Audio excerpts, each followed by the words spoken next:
जय श्री कृष्णा। राधे राधे। आइए सुनते हैं आज शनिवार के दिन शनिदेव और माँ लक्ष्मी की रोचक कथा। शनि क्यों देते हैं दंड? माँ लक्ष्मी और शनि का संवाद। एक बार लक्ष्मी जी ने शनिदेव से प्रश्न किया कि हे शनिदेव, मैं अपने प्रभाव से लोगों को धनवान बनाती हूँ और आप हैं कि उनका धन छीन कर भिखारी बना देते हैं। आखिर आप ऐसा क्यों करते हैं? लक्ष्मी जी का यह प्रश्न सुन शनिदेव ने उत्तर दिया, हे मातेश्वरी, इसमें मेरा कोई दोष नहीं।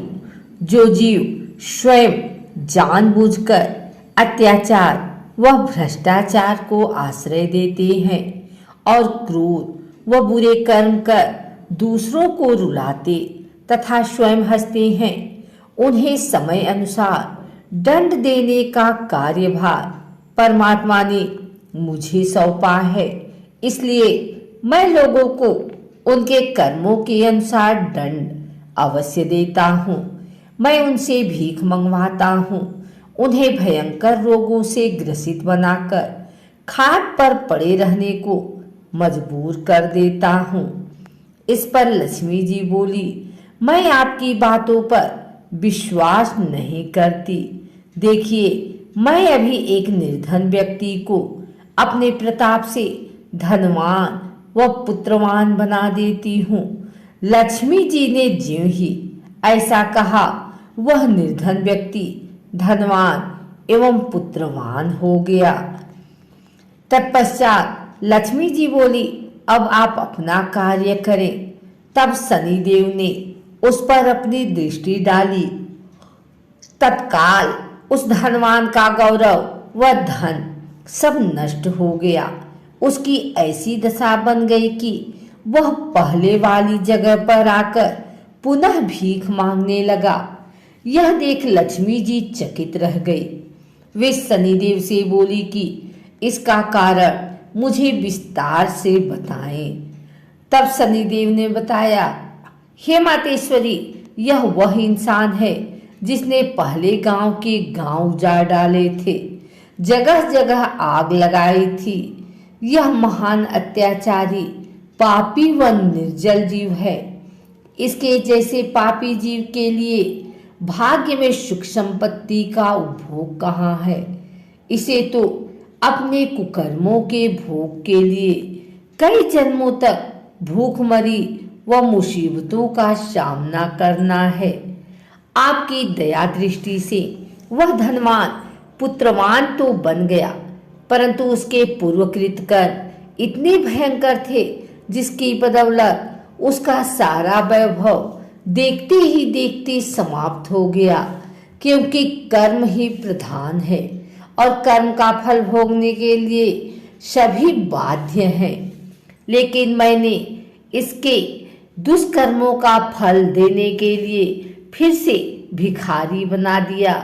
इसमें मेरा कोई दोष नहीं, दोष उसके कर्मों का है। शनिदेव जी पुनः बोले, हे मातेश्वरी, ऐसा शुभकर्मी जीवों को प्राप्त होता है जो लोग महान, सदाचारी, तपस्वी, परोपकारी, दान देने वाले होते हैं, जो सदा दूसरों की भलाई करते हैं और भगवान के भक्त होते हैं। वे ही अगले जन्म में ऐश्वर्यवान होते हैं। मैं उनके शुभ कर्मों के अनुसार ही उनके धन धान्य की वृद्धि करता हूँ। वे शुभकर्मी पुनः उस कमाए धन का दान करते हैं, मंदिर व धर्मशाला आदि बनवाकर अपने पुण्य में वृद्धि करते हैं। इस प्रकार वे कई जन्मों तक ऐश्वर्य भोगते हैं।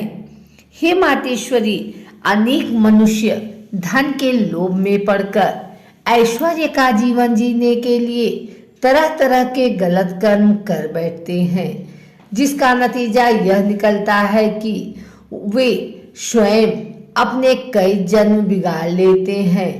भले ही मनुष्य को अपना काम खाकर अपना जीवन यापन कर लेना चाहिए, लेकिन बुरे कर्म करने से पहले हर मनुष्य को यह सोच लेना चाहिए कि इसका परिणाम भी उसे खुद ही भोगना पड़ेगा। इस प्रकार शनिदेव के वचन सुनकर लक्ष्मी जी बहुत प्रसन्न हुई और बोली, हे शनिदेव, आप धन्य हैं। आपने आप पर बहुत बड़ी जिम्मेदारी सौंपी है। आपके इसी स्पष्टीकरण से मुझे कर्म विज्ञान की अनेक गूढ़ बातें समझ में आ गई हैं। ऐसा कहते हुए लक्ष्मी जी अंतर ध्यान हो गई।